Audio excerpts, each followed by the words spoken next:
Bueno, muchas gracias por la asistencia de ustedes, por el interés en la filosofía de Cohen.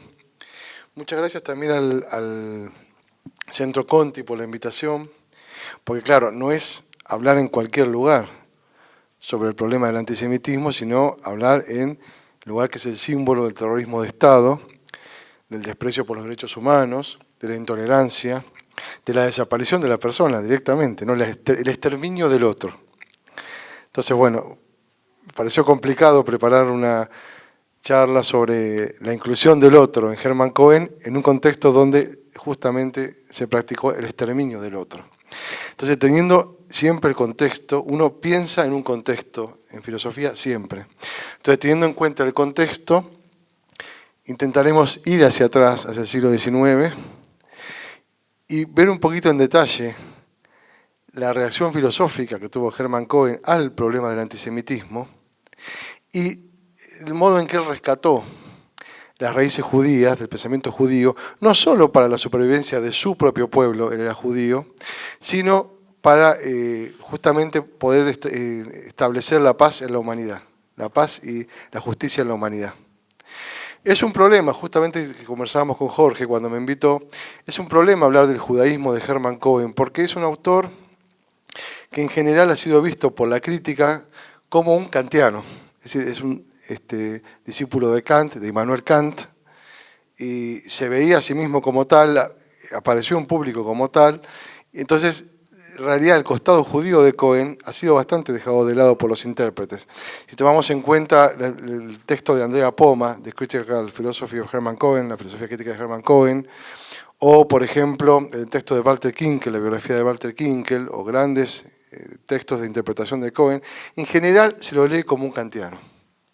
Sin embargo, hace unos años estamos haciendo el esfuerzo de integrar los textos judíos de Cohen, que son 3 tomos completos, es una buena cantidad de texto y calidad de texto, integrarlos en la interpretación de su filosofía kantiana. Entonces, hacer este juego entre judaísmo y kantismo en Cohen.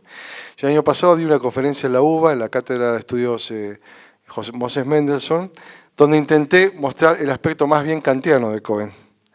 Y esta segunda conferencia se ve como una continuación de la anterior, para ver un poquito cómo se integra la cuestión judía en el kantismo de Cohen y a ver si logramos acceder a una visión un poco más completa de un pensamiento muy complejo como es el de Cohen, que tiene muchas aristas, ¿sí? Entonces el primer desafío es ver un poquito el costado judío del kantismo de Cohen, y es un poco un primer intento que estoy haciendo para un artículo que pienso escribir el año que viene, si los dados son favorables, sobre el judaísmo de Cohen y el kantismo, dónde se unen, en qué punto se unen y por qué. Esto por un lado.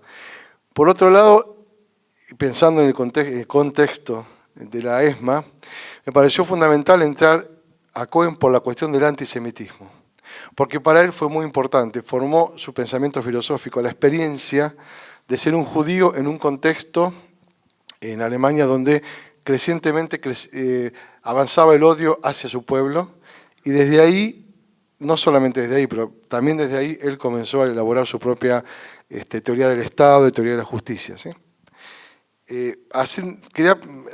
Relevé algunos datos que no son nuevos para muchos de ustedes. Acá hay muchos integrantes de la comunidad judía, especialistas en pensamiento judío, así que me da un poco de vergüenza. Van a ser datos muy generales sobre el problema del antisemitismo para poder ubicarnos bien en el contexto en el cual Cohen empezó a pensar.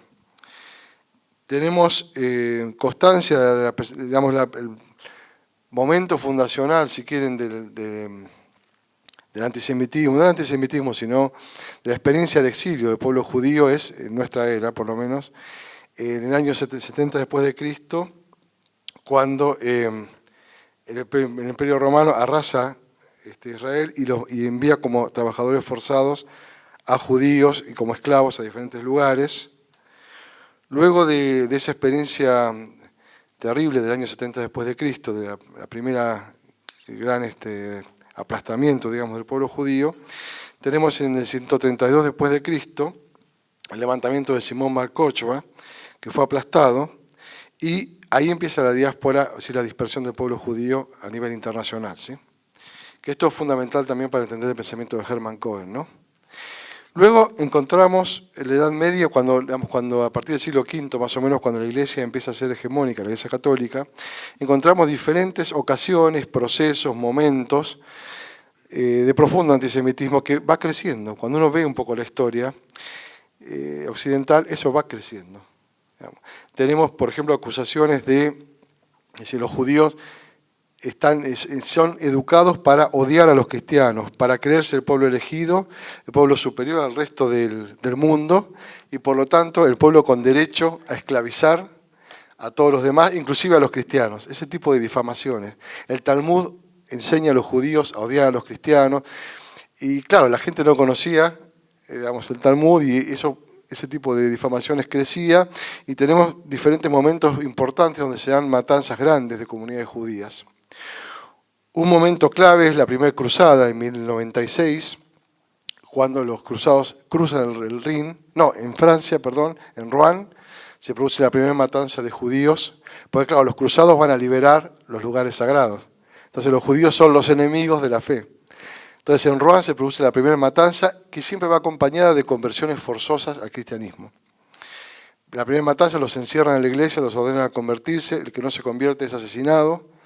Peor cuando cruzan el Rin y entran en Alemania, porque ahí directamente hay saqueos masivos a las comunidades cristianas, hay suicidios de los padres luego de matar a sus hijos, gente que se tira al río, gente que es asesinada brutalmente, inclusive el obispo de Colonia, por ejemplo, protege a los judíos, a muchos judíos, en su palacio episcopal.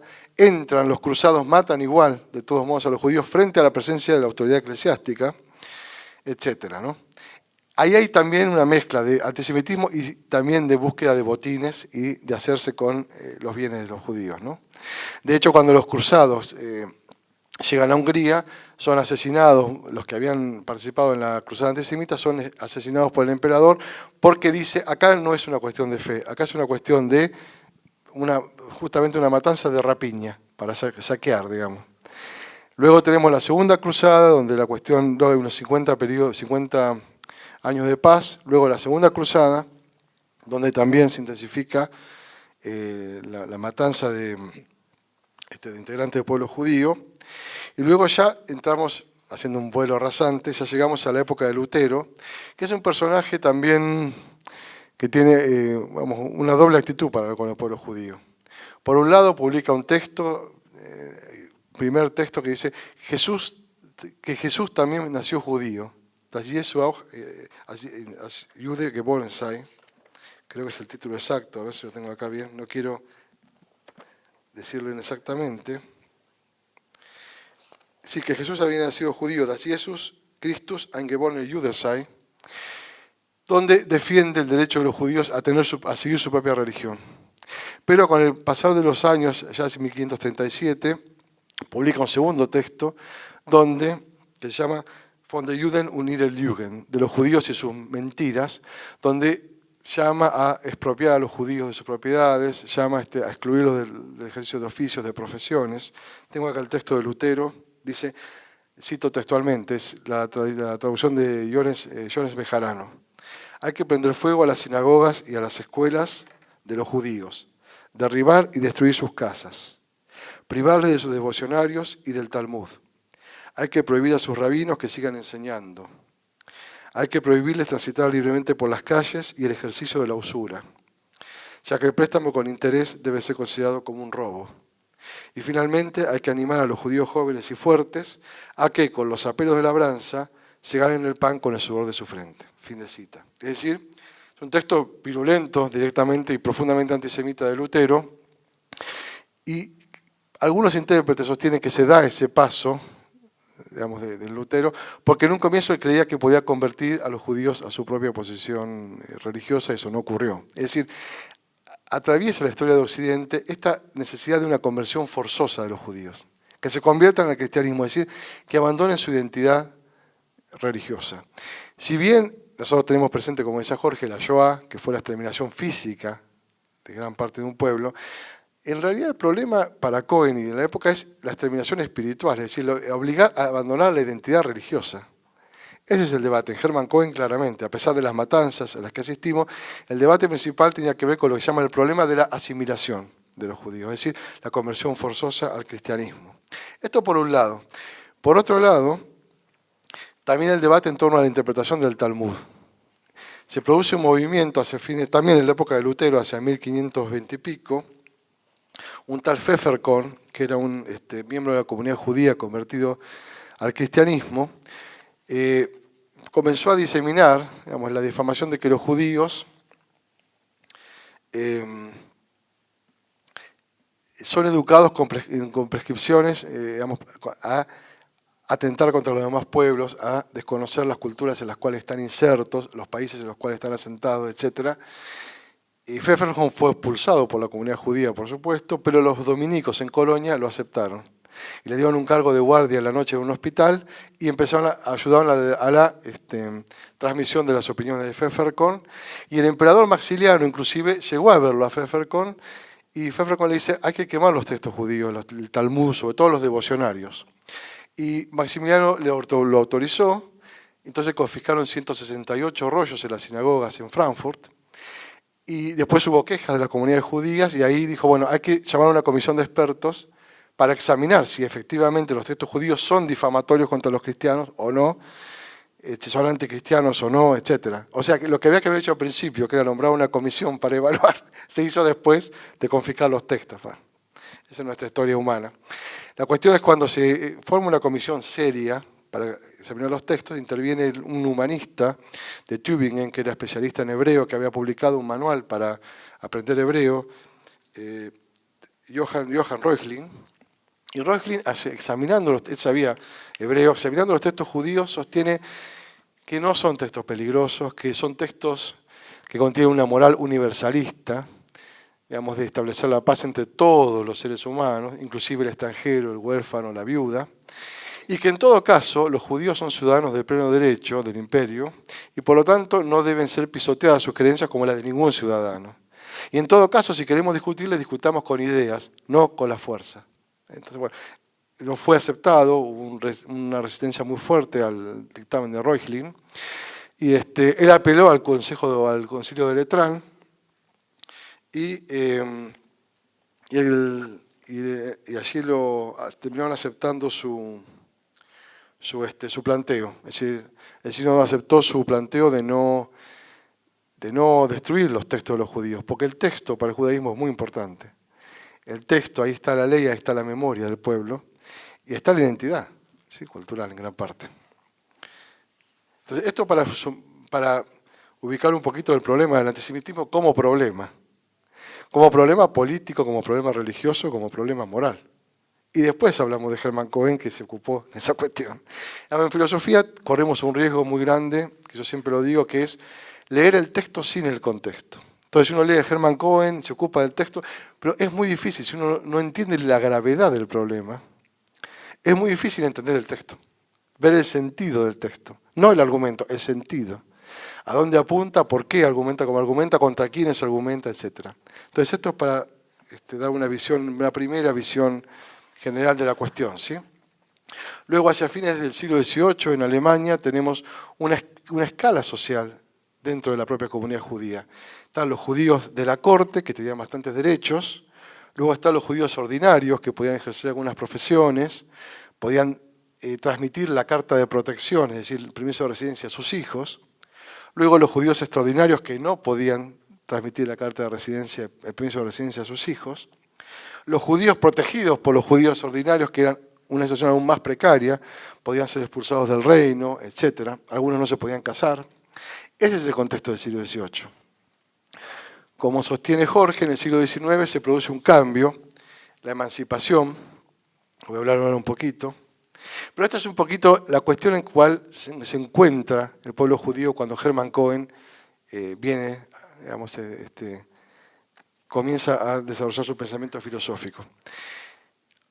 Ahora ya entrando un poquito en el pensamiento de Cohen, yo concuerdo con Jorge, lo caracterizaría como un pensador ilustrado, es decir, un pensador que defiende él lo llama como un racionalismo crítico. Es decir, la razón siempre debe buscar los fundamentos y nuevos fundamentos y nunca quedarse en ninguna conclusión. Es decir, la razón siempre tiene que preguntar ¿por qué? Cuando llega a una conclusión, y testearla de vuelta, preguntarse por el fundamento de esa conclusión, y así al infinito. Hermann Cohen dice justamente que la actividad de la razón es una unendliche Aufgabe, es decir, una tarea infinita. Y esto yo creo, como dice él, que es el signo de sello de identidad de Cohen, ¿sí?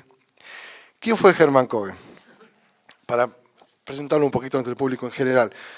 Fue un filósofo alemán que nació el 4 de julio de 1842 en la ciudad de Coswig, que es un pueblito que queda en Alemania del Este, en Sachsen-Anhalt, un pueblo muy chiquito y en el cual entra el río. El río entra por la mitad del pueblo, de hecho está dividido en dos el pueblo, y eso lo llevó a Cohen a idealizar su ciudad natal. Él lo vio como una especie de Edén, porque dice, es una ciudad de gente humilde, de clase media, clase trabajadora, con la escuela pública, una Volksschule, y el río que entra en la ciudad, es decir, una conexión permanente con la naturaleza. Eso lo dice en una carta privada a Cohen, que hace poquito publicó Friedrich Weiser en la biografía intelectual de Cohen. Era hijo de Gerson Cohen, que era el cantor de la sinagoga de Coswig. En Coswig había una sinagoga chiquita, que luego los nazis incendiaron, que quedaba enfrente a la casa de Cohen, y el papá de Cohen era el cantor de la sinagoga y el maestro de la escuela judía de Coswig. La comunidad judía era muy chiquita, eran 55 personas más o menos, en 12 familias, pero tenían su como escuela propia. Cohen fue a esa escuela primaria, aprendió con su papá, el maestro de los rudimentos de hebreo, luego hizo el secundario en Dessau, que es una ciudad que queda cerca de allí, la primera parte del Abitur, es decir, del Gymnasium, la segunda, y luego decidió, por la influencia seguramente de su papá también, estudiar para ser rabino en el seminario de Breslau, que era un seminario muy prestigioso en esa época, donde tuvo grandes profesores que marcaron un poco la intelectualidad judía de la época, ¿no? Sobre todo Heinrich Reitz, Zacharias Frenkel, etc. Allí en Breslau él quería ser rabino, entonces hizo la última parte del secundario, el Gymnasium, hasta el Abitur, y parte del seminario rabínico. En ese momento era un momento de muchos debates, como decía Jorge, efectivamente hay un movimiento de ilustración muy fuerte en el judaísmo, muy interesante, pero también hay una resistencia de parte de la comunidad, y ahí aparece, como dice Jorge, la idea del judío ortodoxo, que no existía exactamente hasta ese momento, pero en ese momento comienza a radicalizarse la sección más conservadora de la comunidad y también la más progresista. El papá de Cohen pertenecía al ala progresista, era socialista, igual que luego va a ser Cohen, y Cohen siempre tuvo ese ideal de ejercitar libremente la razón a la hora de interpretar las fuentes religiosas del judaísmo, lo cual era justamente el debate en aquel entonces. Cohen asiste, siendo alumno del seminario rabínico, asiste a un debate muy fuerte entre el director del seminario, Zacharias Frenkel, y Samson Raphael Hirsch, acerca de si es lícito o no interpretar racionalmente los textos religiosos del judaísmo. Hirsch era muy conservador, sostenía que no, que todos los textos eran revelados por Dios, y Frenkel sostenía que en realidad solamente el Pentateuco, luego los textos posteriores, eran producto de la actividad humana y debían ser interpretados de modo con el método histórico, filosófico, crítico, etc.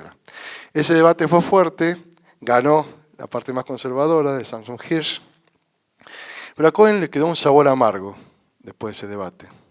Le quedó un sabor amargo porque, por lo menos los biógrafos de él sostienen que se dio cuenta de que en realidad la mayor parte de la comunidad judía acordaba con la posición de Hirsch de hacer una lectura acrítica y dogmática de los textos sagrados, y en la posición de Frenkel, que era la posición que Cohen sostenía, un judaísmo histórico positivo, es decir, una lectura histórico, filológica y filosófica de los textos judíos, era una élite que estaba creciendo, pero era una élite dentro de la comunidad judía.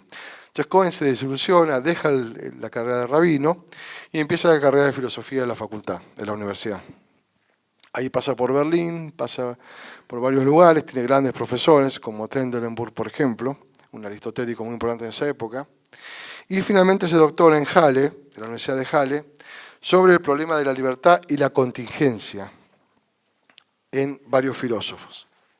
El título de la tesis es Doctrina de los filósofos sobre la antinomia de la necesidad y la contingencia. Es decir, si el mundo, si podemos conocer con necesidad cómo funciona la ley del mundo, o hay más lugar para la contingencia, para el azar en el mundo. Es decir, el azar versus la necesidad.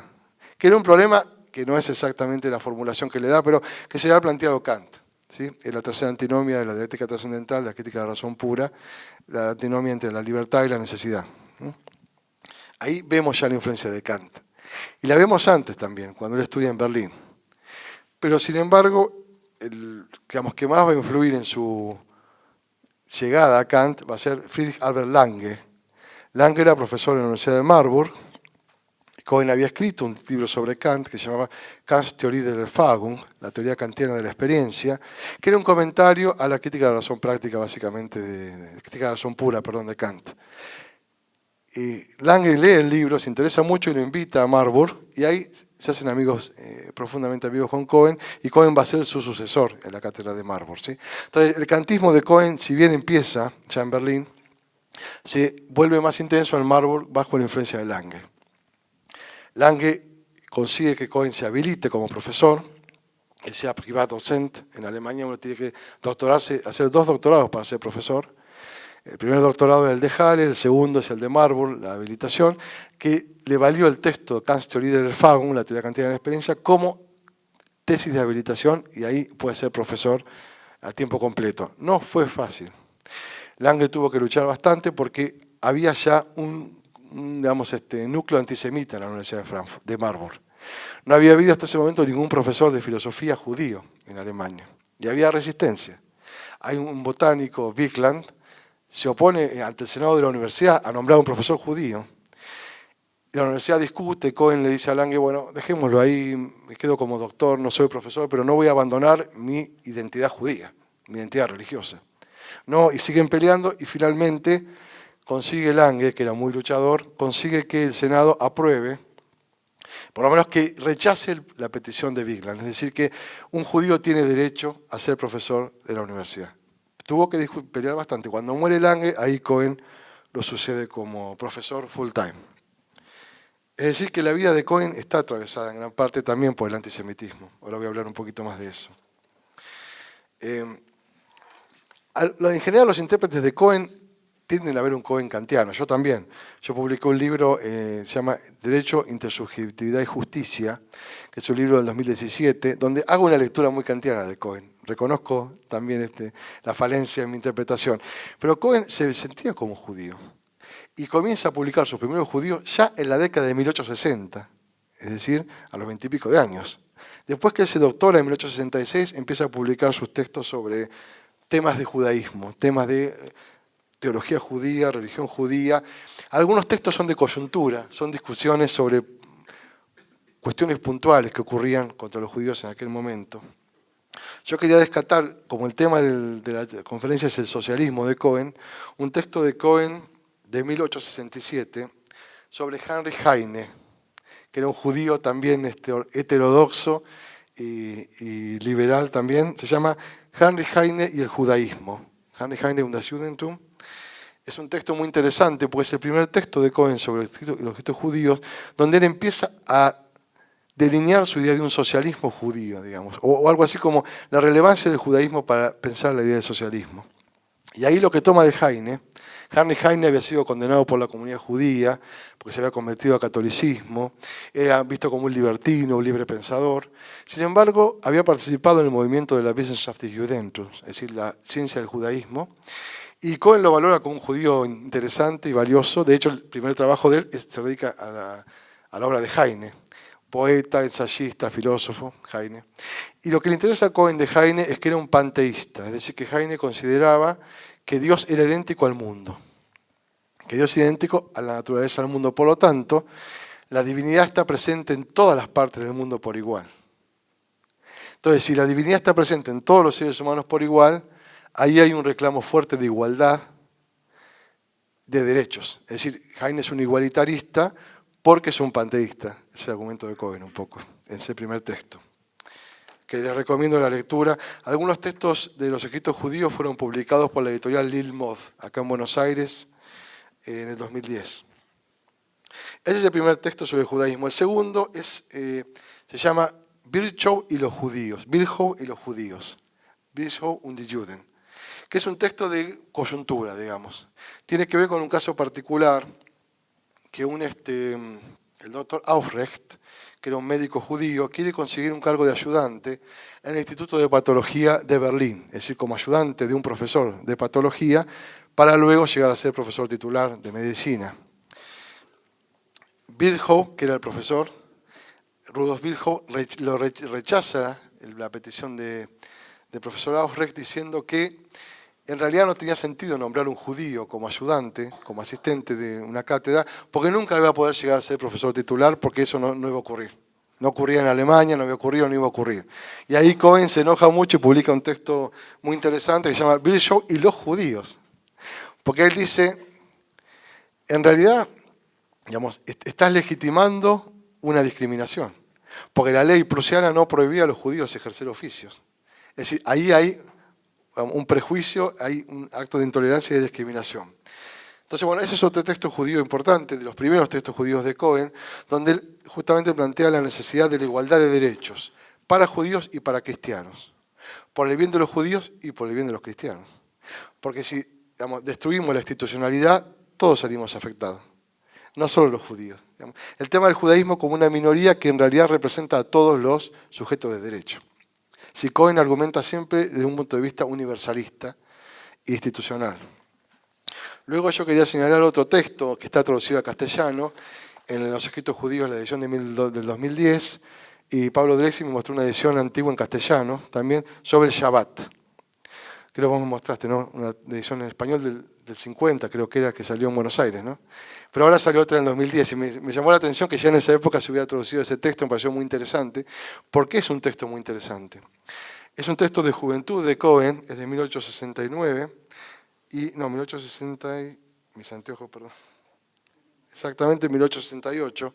Es un texto de juventud de Cohen, es muy interesante.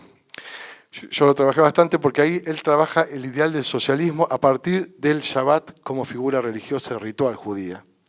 Es decir, la idea de que ya en el antiguo judaísmo, el del esclavo tenía derecho a descansar tanto como el amo. Es decir, el del ocio, el descanso como un derecho humano y universal.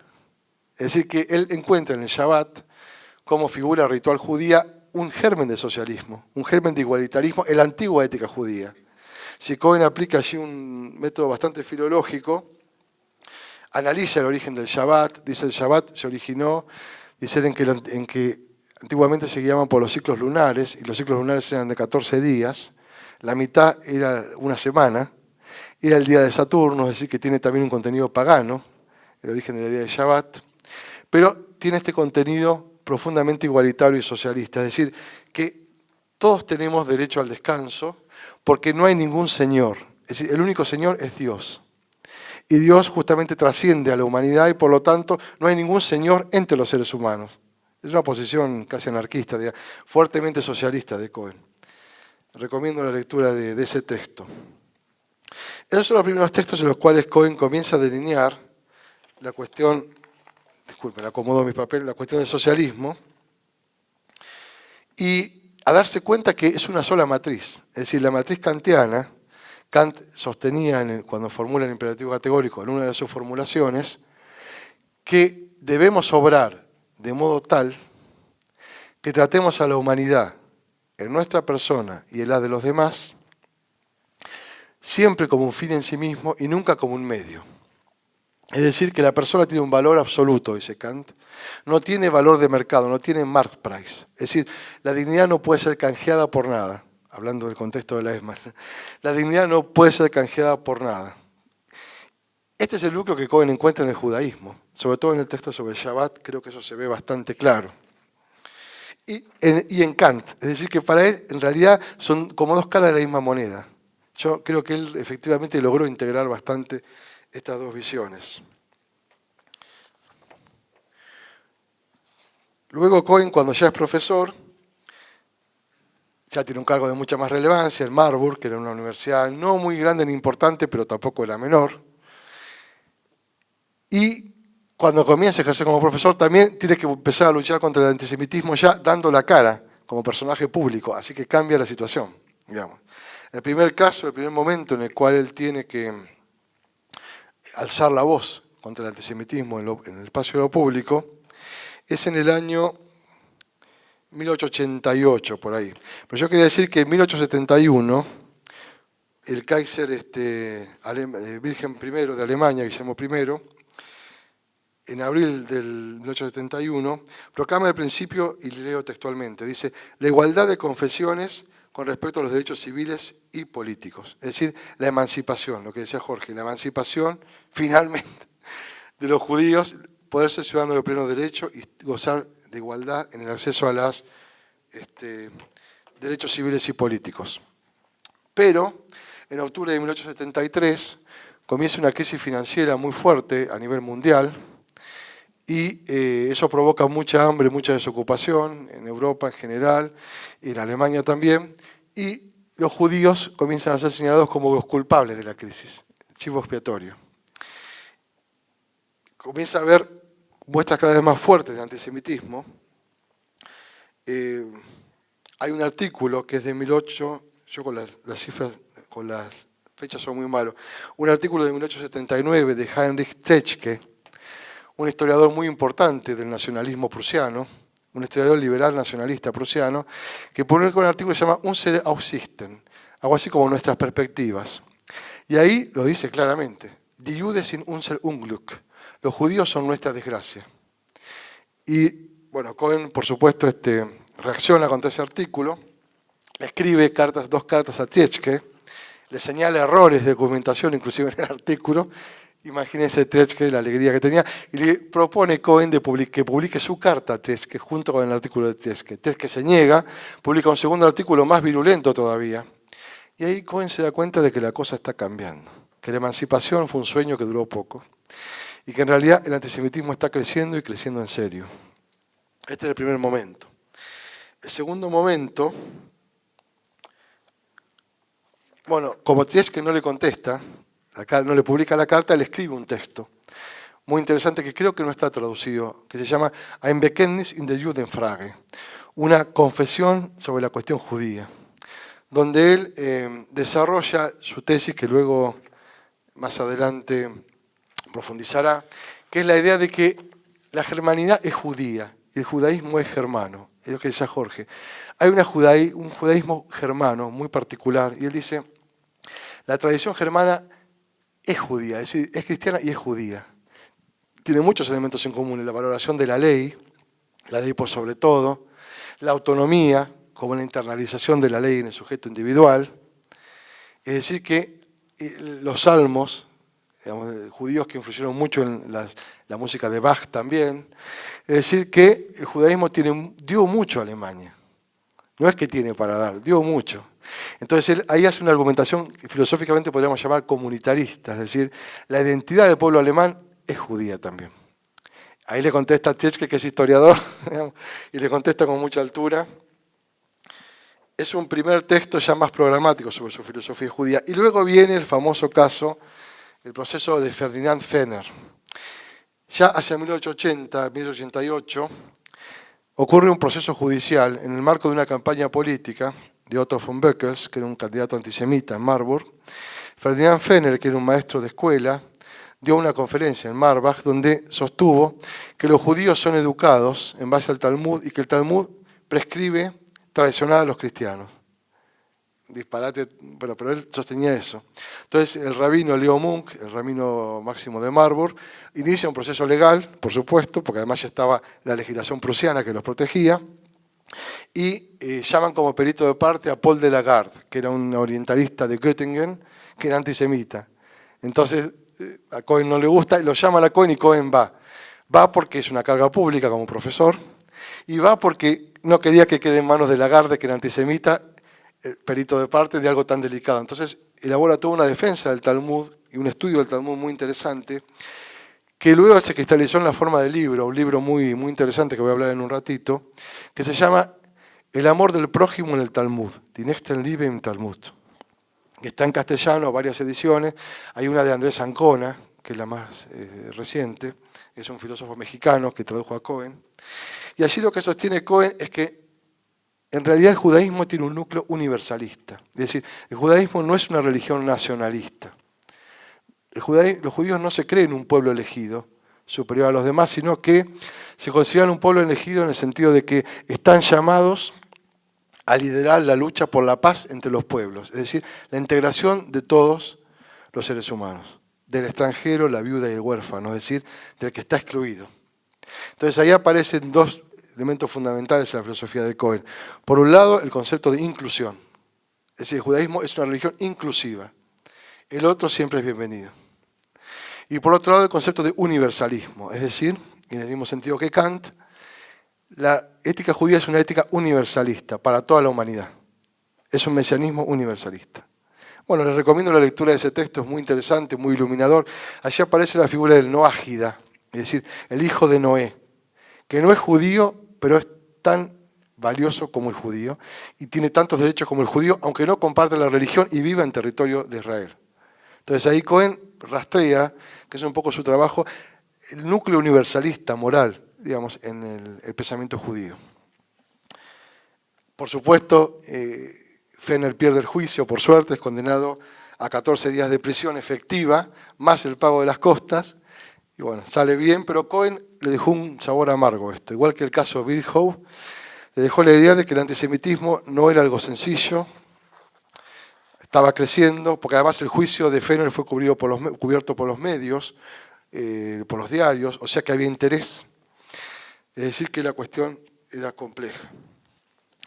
Luego hay otro texto de Cohen que yo quiero señalar, que está traducido al castellano también, que se llama La idea del Mesías, donde di Mesías y de, o Mesías y de, no me acuerdo cómo se pronuncia bien en alemán. Allí él analiza la figura del Mesías y dice, el Mesías en el judaísmo es una idea moral. Es decir, no es una persona, como en el cristianismo, viene Jesús, sino que es una idea moral, que en realidad designa una época de la humanidad, una época de paz, dice. Y ahí comienza su reflexión en torno al problema del monoteísmo, que le va a ocupar a él bastante. El monoteísmo judío es la idea de Dios como la comunidad de toda la humanidad, es decir, como una comunidad moral de toda la humanidad. La comunidad de toda la humanidad unida por los lazos del respeto y de la tolerancia. De la tolerancia no, del respeto y de la libertad sobre todo. Entonces el Mesías es una época, la época de la paz. La paz que para él es socialista, es decir, que tiene que ver con un Estado inclusivo, digamos. Es un texto interesante que recomiendo. Y otro texto muy interesante que se llama Die Versöhnungsidee, la idea de la reconciliación, que no, creo que no está traducido a castellano. Lo trabajó bastante Michael Sank en el libro sobre la idea de la reconciliación en la filosofía de Hermann Cohen, un profesor de la Universidad de Boston. Y es un texto donde él trabaja sobre la festividad del Yom Kippur. Es decir, el significado filosófico del ritual del Yom Kippur, el Día del Perdón, de la Reconciliación. Y es muy interesante ese texto porque ahí él ya empieza como a madurar cuestiones que luego va a desarrollar en su ética, digamos. La idea del perdón. ¿Qué significa el perdón? El perdón significa, para Cohen, digamos, que estamos divididos. Es decir, si hay que perdonar es porque hay división. Es decir, es un reconocimiento de que los seres humanos estamos divididos entre nosotros, internamente y respecto de Dios. Es decir, una triple fractura, grieta, digamos, una triple fractura. Y el Yom Kippur, como ritual, apunta a suturar esa fractura, es decir, a la reconciliación, que sería la reunificación. Volver a integrar en una totalidad al hombre consigo mismo, con el otro y con Dios. Pero sobre todo con el otro. No se puede celebrar el Yom Kippur si uno no se reconcilió con el hermano, si uno no devuelve el dinero que pidió prestado, si uno no pide disculpas a quien ofendió. Es decir, eso es muy interesante para Cohen, porque muestra que justamente la idea del judaísmo es esta idea de una comunidad moral de toda la humanidad. Y el perdón es lo que salva eso y lo que conduce hacia una comunidad real. Porque, digamos, no puede haber perdón si no hay antes una rectificación, si no hay antes una reparación. Bueno, es un texto también que aporta mucho a la cuestión, sobre todo a la lectura de los libros proféticos. Es decir, Cohen acá sondea bastante la cuestión de lo que él llama el shegaga, es decir, el pecado por ignorancia. Si en el pecado siempre hay algo de ignorancia, siempre hay algo de inmadurez. Entonces el perdón supone admitir la propia fragilidad, que uno no siempre es perfecto y el otro no siempre es perfecto. Y eso permite ubicarnos en el camino hacia la comunidad. Aceptar la fragilidad. Eso es el tema después del capítulo de Cohen en la ética de la voluntad pura sobre la virtud de la humildad. Es decir, la humildad es una virtud socialista porque implica aceptar que yo soy falible, que yo soy frágil y el otro también. Es decir, es una virtud, la humildad, que nos permite bajar a la realidad, digamos, y poder construir un camino más seguro y más firme moral. Y la idea de Gemeinde, es decir, de comunidad. El Yom Kippur, para Cohen, rescata este núcleo universalista judío de la idea de comunidad. Todos estamos en el mismo barco, todos estamos unidos por los lazos de la humanidad, que nos invitan a ser respetuosos, a respetar y garantizar la libertad del otro, es decir, la idea de derecho, el derecho como garantía. ¿Sí? Yo quisiera rescatar más que nada esos textos para entrar un poco en la cuestión. Luego hay otro texto muy de coyuntura, pero muy interesante, sobre el caso Dreyfus, un caso muy conocido, fin del siglo XIX, a un judío. Dreyfus se le acusa de vender secretos de la embajada franceses a la embajada alemana en París. Lo procesan, lo condenan a la prisión en la Isla del Diablo y resulta que Dreyfus parece que no era culpable, parece que otro era el culpable, es un tal Esterhazy. La opinión pública francesa se levanta contra la Corte Suprema, no quieren revisar el caso. Émile Zola, que es... Aquí tengo el texto. Émile Zola, que es un escritor muy importante de esa época, muy leído, muy respetado, escribe el famoso J'accuse, yo acuso, donde él acusa a las autoridades de antisemitismo por no querer revisar el caso de Dreyfus y declarar la inocencia de Dreyfus.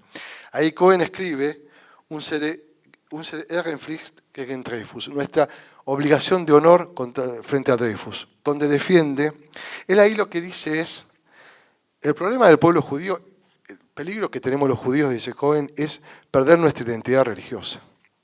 Porque a lo que apuntan todas estas presiones antisemitas es a que abandonemos nuestra religión, dice. Él no ve un exterminio físico, a pesar que es lo que va a ocurrir en la Shoah. Él no lo ve como el principal problema. El principal problema es que se fuerza a los judíos a europeizarse, a cristianizarse, es decir, a abandonar sus raíces.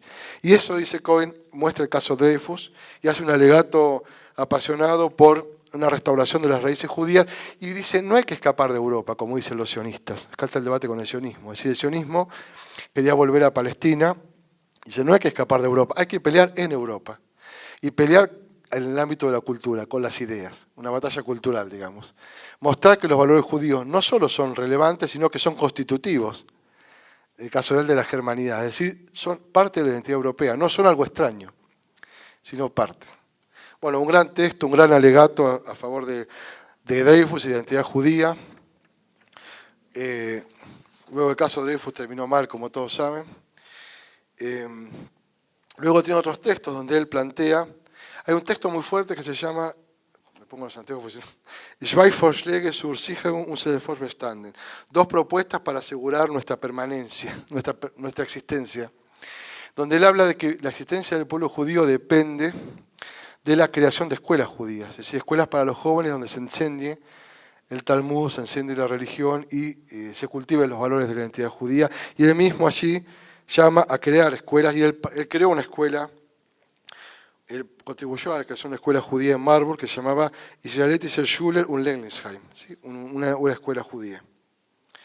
Bueno, luego él tiene muchos textos, son 3 tomos los textos judíos, y yo quisiera rescatar, para entrar ya en el tema del judaísmo, del socialismo, perdón, la cuestión de la idea del monoteísmo que tiene Cohen. Es decir, para Cohen el monoteísmo no es que Dios es una sustancia que existe fuera del mundo y es trascendente al mundo, sino que Dios es una idea moral. Es la idea de la integración, la inclusión de toda la humanidad en una comunidad universal, donde por supuesto la guerra queda excluida, ¿no?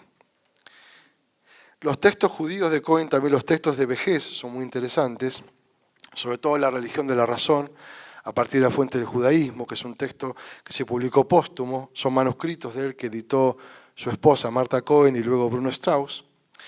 Él allí plantea el concepto de correlación, es decir, la relación entre el hombre y Dios es una relación de ida y vuelta, digamos, porque Dios enseña al hombre, pero el hombre también responde al llamado de Dios, que es el llamado a construir esta comunidad universal. Y aquí rescata el concepto del individuo, dice, el individuo es el símbolo de la humanidad. Es decir, la humanidad no es una idea abstracta, sino que es cada individuo en particular. Entonces habría que preservar los rasgos de la individualidad. Luego discute la cuestión de la iconoclastia, es decir, hacer imágenes de Dios. Y él dice, el sentido moral de la iconoclastia, de no hacer imágenes de Dios, es el sentido de que Dios no puede ser pensado, no puede ser captado, es trascendente totalmente al mundo y con Dios podemos tener una relación moral, es decir, una relación de aceptar la ley divina y ponerla en práctica, que es la ley justamente de la inclusión del extranjero, la viuda y el huérfano. Así que Dios nos llama a ampliar la comunidad humana cada vez más y la iconoclastia significa que Dios nunca puede ser puesto en moldes, puesto en etiquetas, digamos. Luego retoma la cuestión del noágida, que es este ser humano que no es judío, pero es tan humano como el judío, y es la figura de la humanidad en sentido universal, es decir, todos los seres humanos en cuanto a capaces de autonomía moral, en el sentido de capaces de darse la propia ley moral y de cumplirla, que es la idea kantiana también, que para él son dos caras de la misma moneda, yo cada vez lo veo más en ese sentido. Entonces, Cohen tiene un trasfondo judío fuerte. ¿Por qué dediqué tanto tiempo a esto? Porque me parece importante tener presente este trasfondo judío, porque cuando uno lee la ética de Cohen, que es el libro máximo de Cohen de filosofía moral, que es la ética de la voluntad pura, es un texto de 1904, de segunda edición de 1907, es un texto muy abstracto. Entonces, si uno no tiene presente este contexto, no sabe mucho lo que está diciendo. Digamos, ¿qué está diciendo en concreto? Es muy abstracto, tiene grandes argumentaciones de un nivel muy alto de abstracción y uno no sabe a qué se está refiriendo. Yo creo que está refiriendo a esto, es decir, a esta idea del monoteísmo como una comunidad moral de toda la humanidad. Y esto es fundamental para entender el socialismo de Cohen, ¿sí? ¿En qué sentido Cohen es un socialista? Para Cohen, digamos, el individuo no existe fuera de la comunidad, es decir, el individuo existe en una comunidad moral. La cuestión es determinar ¿cuál es esa comunidad? ¿Cómo especificamos esa comunidad? Ahí en la ética de la voluntad, ahora estoy entrando en el libro de Cohen más importante, la ética de la voluntad pura, más relevante filosóficamente, desde el punto de vista ético, filosofía moral. Y él dice, la comunidad no puede ser pensada como una comunidad relativa, es decir, como una Sondergemeinschaft. Una comunidad relativa es un grupo de personas determinadas por algún rasgo de pertenencia, porque nacieron en el mismo lugar, porque tienen la misma raza, porque tienen la misma religión, porque hablan el mismo idioma. Esto, dice Cohen, no es una comunidad moral adecuada, porque es una comunidad particularista y excluyente. Siempre alguien queda afuera. Y el antisemitismo es el caso, es decir, los judíos quedaban afuera de la Europa cristiana. Entonces, dice Cohen, la idea de comunidad como comunidad particular no es una comunidad apta para fundamentar una ética universalista, kantiana universalista y judía también, donde el otro siempre queda incluido. Entonces él plantea como comunidad apta para esto el Estado. El Estado como persona jurídica, no el Estado socialmente existente, sino como persona jurídica, es decir, el Estado como una comunidad de personas que se autolegislan. Es decir, los ciudadanos nos legislamos a nosotros mismos por medio de nuestros representantes en el Parlamento. Es decir, votamos, elegimos a nuestros representantes y nos damos la ley por medio del Parlamento. Esta es una concepción más inclusiva, dice Cohen, de la humanidad y de la moralidad, porque el Estado incluye a todos los que son ciudadanos, independientemente de su raza, de su religión, su idioma, etc. Es decir, es una idea universal de comunidad. Y una comunidad moral, ¿por qué? Porque todos nos legislamos por medio del Estado. Y es inclusiva por esto también, porque todos participamos de la vida estatal. Es decir, que el enfoque socialista de Cohen es un socialismo parlamentarista en gran medida. ¿Sí? El Parlamento es el lugar donde los ciudadanos discuten y participan, y después el Poder Ejecutivo obedece la ley y el Poder Judicial la aplica. Pero el Poder Legislativo es como el centro, ¿sí? Porque es donde se da la ley y donde se dan los debates. ¿Sí? Entonces Cohen intenta aplicar el imperativo kantiano de la humanidad a esta idea que él tiene de Estado. ¿Qué tipo de Estado? Un Estado cooperativo. Es decir, para él el modelo de persona jurídica para pensar el Estado es la cooperativa, die Genossenschaft, que es un modelo de persona jurídica propio del derecho germano. Él toma sobre todo el libro de Otto von Guericke, Die Genossenschaftsrecht, el derecho cooperativo, y ahí toma la cooperativa como modelo del Estado universalista inclusivo. En la cooperativa, dice Cohen, los ciudadanos discuten, mejor dicho, hay un estatuto que dice cómo hay que participar en la toma de decisiones, los cooperantes participan en la toma de decisiones, participan en la legislación de la cooperativa y obtienen los beneficios de la producción o del consumo de la cooperativa. Es decir que la cooperativa es un modelo de persona jurídica que encaja con el ideal que él tiene del judaísmo como una cultura de inclusión del otro, mesiánica, etc., y con el ideal que él tiene de Estado. Porque en el Estado, igual que en la cooperativa, el Estado es una persona jurídica, es decir, produce normas, pero produce normas con la participación de todos los ciudadanos allí y con el acuerdo de todos los ciudadanos. Es decir, que el Estado socialista de Cohen, ante todo, es un Estado cooperativo, que implica, tiene muchas condiciones, digamos, por un lado, que los ciudadanos se autolegislen, es decir, participen en la tarea de la legislación a través de sus representantes, en organismos de debate intermedios también, etc. La autodeterminación, la Selbstbestimmung, es decir, que no haya ningún tipo de coerción sobre el legislador para que pueda debatir libremente. Él está hablando de hechos muy puntuales que ocurrían en esa época, ¿no? La autorresponsabilidad, es decir, que el ciudadano se responsabilice, cumple la ley porque él la elaboró. Es decir, esta idea es muy kantiana. Yo elaboro la misma ley que me comprometo a cumplir. Entonces, la Selbstverantwortung, la autorresponsabilidad, implica que el ciudadano se identifica con la ley porque es producto de su acción. Entonces, ahí aparece toda una discusión de Cohen en el capítulo 7 de la Ética sobre la teoría del justo castigo. Y él ahí sostiene una concepción socialista y humanitaria del castigo. Es decir, él dice, el criminal no es que debe ser resocializado, sino que debe ser acompañado para que acepte la responsabilidad por lo que hizo, porque violó la ley, y para cumplir la ley a posteriori. Es decir que para él el castigo, digamos, en realidad no es castigo, sino que es aceptar la culpa y que el delincuente inicie un proceso de reintegración, de reconciliación, esta idea del Yom Kippur, ¿no? La reconciliación con la sociedad. Es un proceso de reconciliación del criminal con la sociedad y la sociedad con el criminal. Entonces Cohen, digamos, no está a favor de la idea del castigo como venganza, ¿no? El ojo por ojo. El criminal robó, el criminal mató, hay que matarlo, pena de muerte. No, él dice, no es un castigo en el sentido de una venganza, de una retaliación, sino que es acompañar al criminal en su camino de reconciliación, que es una idea socialista y humanitaria del castigo. Eso discute bastante también en la ética. Y dice, y la última condición, que es la, digamos, nos parece más socialista hoy en día, pero las demás condiciones también son socialistas en su momento, eran vistas como parte del programa socialista en su momento, es la autoconservación.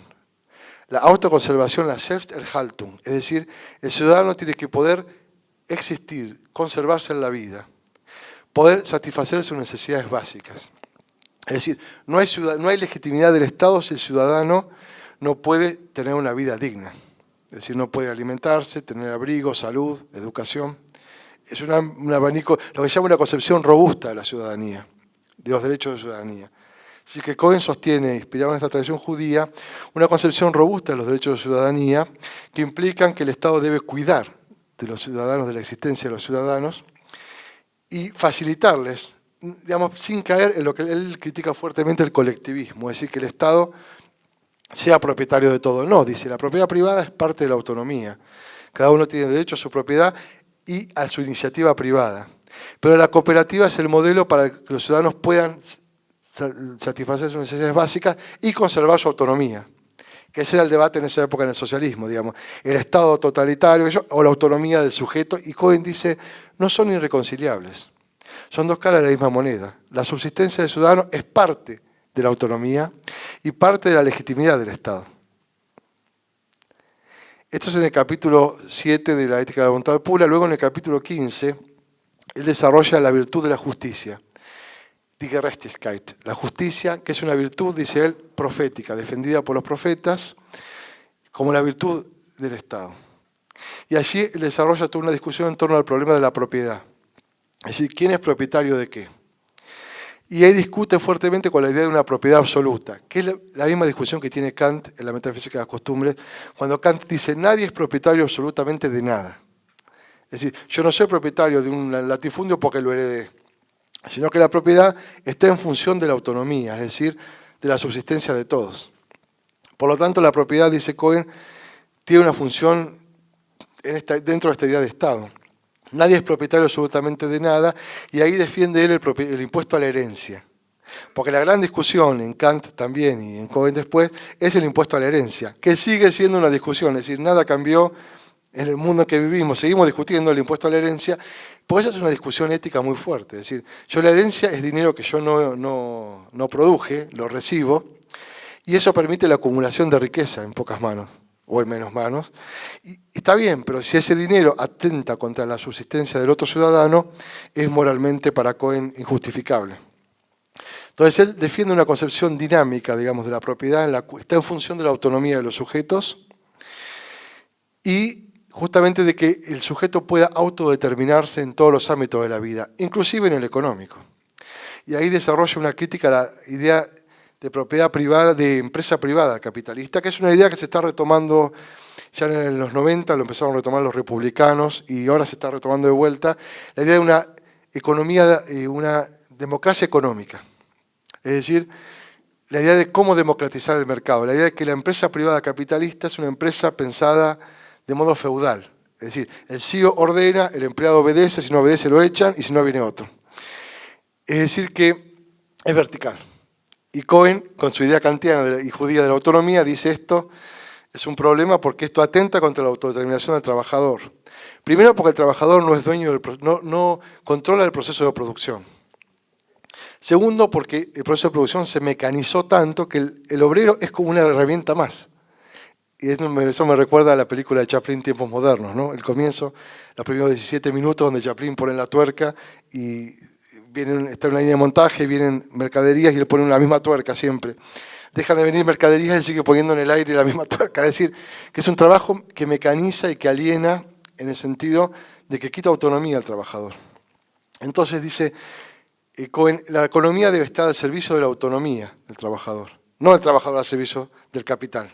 Es decir, que el capital nos da la ilusión de que circula libremente, pero no es tan libre como circula, sino que está en pocas manos y funciona de modo bastante monopólico y bastante centralizado. Entonces Cohen defiende una idea del capital en función de la persona, es decir, un humanismo socialista, digamos. Siempre con el modelo de la cooperativa. En la cooperativa, el obrero controla el proceso de producción porque él mismo decide cómo se va a producir y recibe parte de la ganancia. Es decir, que acá se solucionarían los dos problemas, ¿no?